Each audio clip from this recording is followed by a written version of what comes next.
घोंसला था। एक नन्ही चिड़िया उसमें रहती थी। एक दिन कहीं से एक कौवा उड़ता हुआ आया और चिड़िया के घोंसले के पास बैठ गया। उसने चिड़िया से प्रेम भरी बातें की और दोनों में ऐसे ही बातें होते होते मित्रता हो गई। उस दिन के बाद से कौवा रोज़ चिड़िया से मिलने आने लगा। दोनों ढेर सारी बातें करते और एक दूसरे के साथ समय व्यतीत करते। कई बार वे भोजन की खोज में भी साथ साथ जाते। एक दिन कौवा और चिड़िया भोजन की खोज में निकले। उड़ते उड़ते वे एक गांव में पहुँचे। वहाँ एक घर के आंगन में चटाई पर लाल मिर्च सूख रही थी। जब कौवे की दृष्टि लाल मिर्च पर पड़ी तो वह चिड़िया से बोला, देखो देखो लाल मिर्च। दोनों नीचे चटाई के पास आकर बैठ गए। चिड़िया बोली, चलो एक शर्त लगाते हैं, देखें कौन ज़्यादा लाल मिर्च खा पाता है। कौवा बोला, ठीक है, लेकिन जो जीता वे दूसरे को खा जाएगा। ऐसा कौवे ने कहा और कौवा शर्त लगाने के लिए तैयार हो गया। चिड़िया ने सोचा कौवा तो मजाक कर रहा है, इसलिए वह तैयार हो गई। दोनों ने लाल मिर्च खाना प्रारंभ किया। चिड़िया ईमानदारी के साथ इस शर्त में थी, इसलिए ईमानदारी से मिर्च खा रही थी। लेकिन कौवा चिड़िया से नज़र बचाकर बेईमानी करने लगा। वह कुछ मिर्च तो खाता, लेकिन कुछ चटाई के नीचे छुपा देता। इस बेईमानी के कारण कौवा जीत गया। जीत की खुशी में वह चिल्लाया, मैं जीत गया, मैं जीत गया, अब मैं तुम्हें खा जाऊंगा। कौवे की बात सुनकर चिड़िया बहुत दुखी हुई। वह तो कौवे को अपना मित्र समझती थी, लेकिन कौवे ने अपनी असली रंग दिखा ही दिया।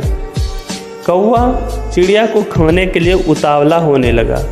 तब चिड़िया बोली, ठीक है, तुम मुझे खा सकते हो, लेकिन मुझे खाने के पहले अपनी चोंच धोकर आओ। पता नहीं तुम क्या क्या खाते हो और तुम्हारी चोंच बहुत गंदी रहती है।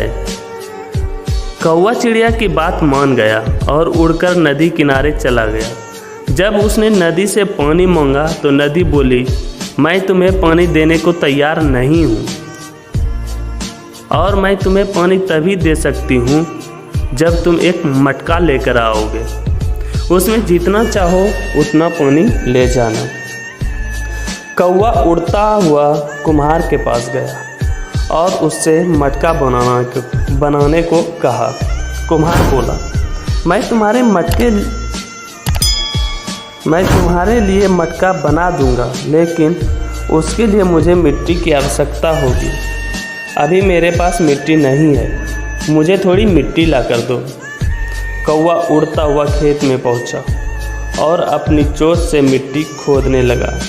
तब धरती उससे कहती है कि पूरी दुनिया जानती है कि तुम कूड़ा और गंदगी खाते हो, इसलिए मैं तुम्हें अनुमति नहीं दूंगी कि तुम मेरी मिट्टी पर अपनी चोंच मारो। इसलिए यदि तुम्हें मिट्टी चाहिए तो कुदाल लेकर आओ। कौवा लोहार के पास गया और उससे बोला, मुझे एक कुदाल बना कर दो। लोहार बोला, यदि तुम्हें कुदाल चाहिए तो मुझे आग ला कर दो। कौवा पास ही स्थित एक किसान के घर गया। वहाँ किसान की पत्नी खाना बना रही थी। कौवा उससे बोला, मुझे आग चाहिए। किसान की पत्नी ने चूल्हे में जलती हुई एक लकड़ी निकालकर कौवे की चोंच पर रख दी। आग की लपट उसके पंखों तक पहुंच गई और कुछ ही देर में कौवा जलकर भस्म हो गया। इस प्रकार अपने मित्र से छल करने वाले कौवे के प्राण खत्म हो गए। तो इस कहानी से दोस्तों हमें क्या सीख मिलती है? इस कहानी से हमें सीख मिलती है, छल करने वाला अपने किए का फल अवश्य भुगतता है और छल करने वाला कभी भी नहीं जीतता और जीतने वाला कभी छल नहीं करता।